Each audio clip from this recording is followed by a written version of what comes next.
संभल में एक 500 साल पुराना मंदिर मिला है जो पिछले 46 साल से बंद पड़ा हुआ था।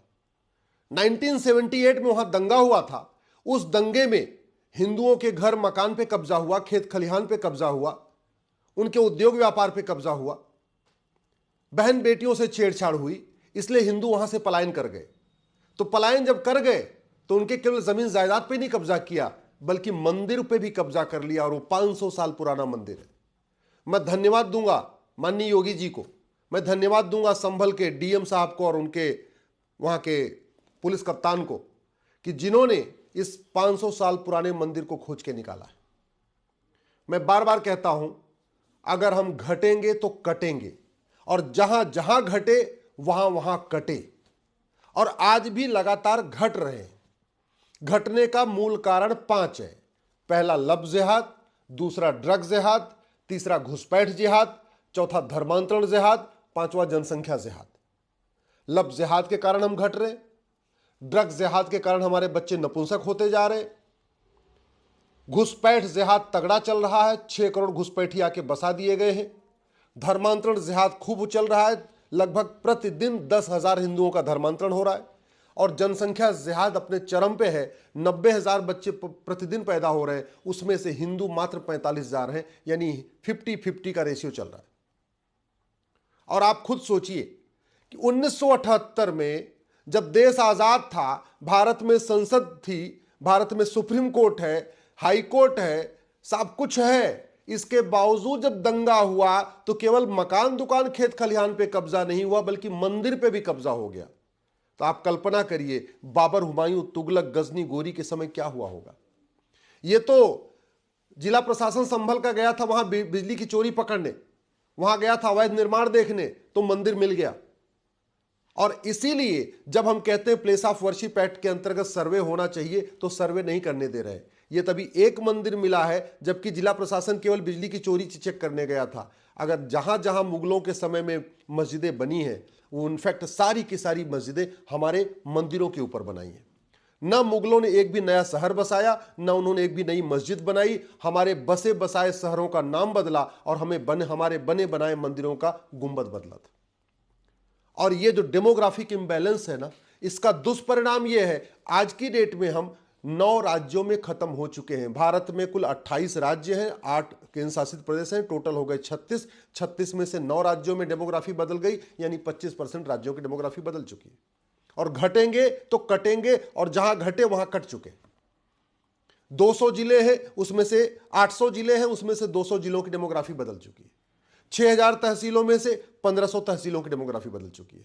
बॉर्डर के 300 तहसीलें हैं, उनमें 300 की 300 तहसीलों की डेमोग्राफी बदल गई है। और मूल कारण लफ्ज़ जिहाद, ड्रग जिहाद, घुसपैठ जिहाद, धर्मांतरण जिहाद और जनसंख्या जिहाद। मैं अपने सारे जो हमारे अग्रवाल समाज के, माहेश्वरी समाज के, मारवाड़ी समाज के और जैन समाज के हमारे जितने भामाशाह हैं, जो पॉलिटिकल पार्टियों को चंदा देते हैं, नेताओं को चुनाव लड़ने के लिए चंदा देते हैं, मैं उनसे हाथ जोड़ के कह रहा हूं, एक बार आप जिसको चंदा देते हैं उनसे कहिए ये जो 5 तरीके का जिहाद चल रहा है इसके खिलाफ कानून बनाएं। नहीं तो याद रखिएगा, आपके पैसे से ये नेता चुनाव लड़ रहे हैं, ये सांसद विधायक भी बन रहे हैं, लेकिन ये जिहाद अगर जारी रहा तो याद रखिएगा 20 साल के बाद आपकी ही बहन बेटियों को ये जिहादी उठा ले जाएंगे। आप पैसा दे रहे हैं और पैसा दे के आप जिहाद को बढ़ावा दे रहे हैं। इसलिए कह रहा हूं, जिसको आप चंदा देते हैं, चाहे वो पॉलिटिकल पार्टी हो चाहे नेता हो, उससे कहिए जिहाद के खिलाफ कठोर कानून बनाए। मैं अपने सभी आचार्य परम पूज्य शंकराचार्य जी से निवेदन कर रहा हूं, डेमोग्राफी बहुत तेजी के साथ बदल रही है। मैं अपने सभी मंडलेश्वर महामंडलेश्वर से हाथ जोड़ के आग्रह कर रहा हूं, मैं अपने सभी मठ मंदिरों को पुजारी से आग्रह कर रहा हूं, याद रखिएगा मठ मंदिर बनाने से डेमोग्राफी में जो बदलाव हो रहा है ये नहीं रुकेगा। राम कथा करने से, भागवत कथा करने से जो जनसंख्या विस्फोट हो रहा है ये नहीं रुकेगा, कानून ही बनाना पड़ेगा। आपके रामलीला करने से, गौशाला चलाने से ये जो डेमोग्राफी में बदलाव हो रहा है ये नहीं रुकेगा। आपके भंडारा करने से ये जो डेमोग्राफी में बदलाव हो रहा है नहीं रुकेगा। कथा करने से, कीर्तन करने से जो डेमोग्राफी में बदलाव हो रहा है नहीं रुकेगा। याद रखिएगा, धर्म की जय करने से अधर्म का नाश नहीं होता, अधर्म का नाश करने से धर्म की जय होती है। आप जो कुछ कर रहे हैं, गौशाला चला रहे हैं, मंदिर बना रहे हैं, कथा करा रहे हैं, भागवत कथा करा रहे हैं, भंडारा चला रहे हैं, ये सब धर्म की जय है, और धर्म की जय करने से अधर्म का नाश नहीं होता। और दूसरा ये भी याद रखिए, भगवान राम का अवतार धर्म की जय करने के लिए नहीं, अधर्म का नाश करने के लिए हुआ था। भगवान कृष्ण का अवतार धर्म की जय करने के लिए नहीं, अधर्म का नाश करने के लिए हुआ था। भगवान परशुराम जी का अवतार धर्म की जय करने के लिए नहीं, अधर्म का नाश करने के लिए हुआ था। आज की डेट में अधर्म का नाश करने का तरीका है बढ़िया कानून, कठोर कानून, सिंगापुर जैसा कानून, चीन जैसा कानून, अमेरिका जैसा कानून, यही तरीका है।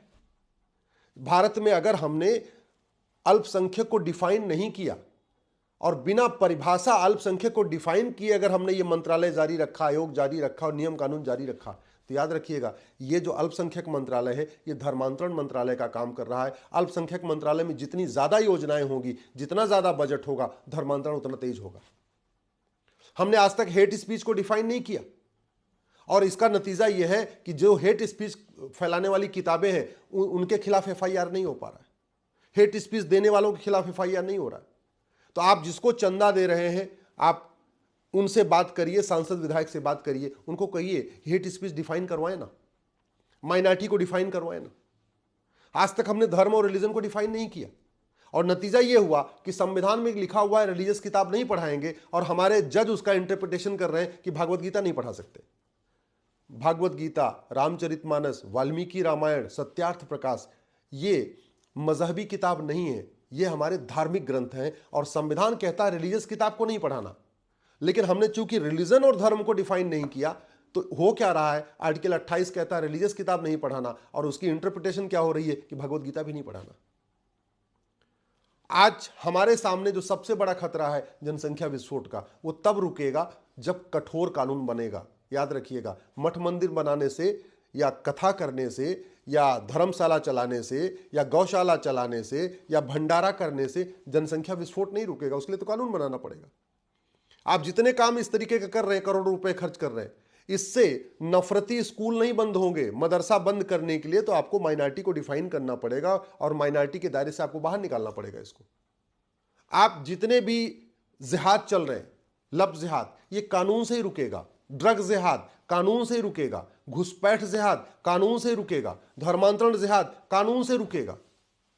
तो आप जो एफर्ट कर रहे हैं वो सारा धर्म की जय है, और धर्म की जय से अधर्म का नाश होता नहीं।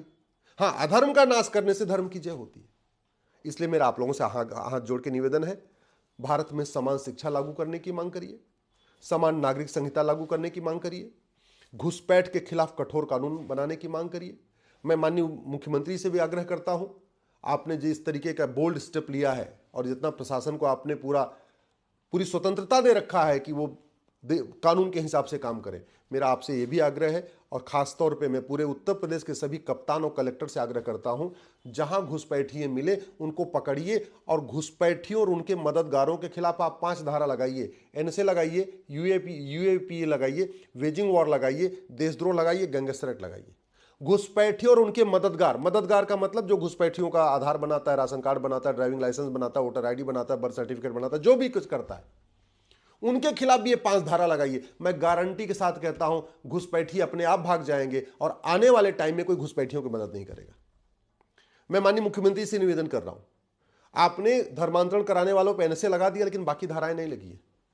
आप धर्मांतरण कराने वाले मिशनरियों, जिहादियों और उनके मददगारों, जो उनकी मदद करते हैं, भारत के सफेद पोष, चाहे वो सांसद हो, चाहे विधायक हो, चाहे पार्षद हो, चाहे प्रधान हो, उनके खिलाफ आप NSA लगवाइए, UAPA लगवाइए, वेजिंग वॉर लगवाइए, देशद्रोह लगाइए, गैंगस्टर एक्ट लगाइए।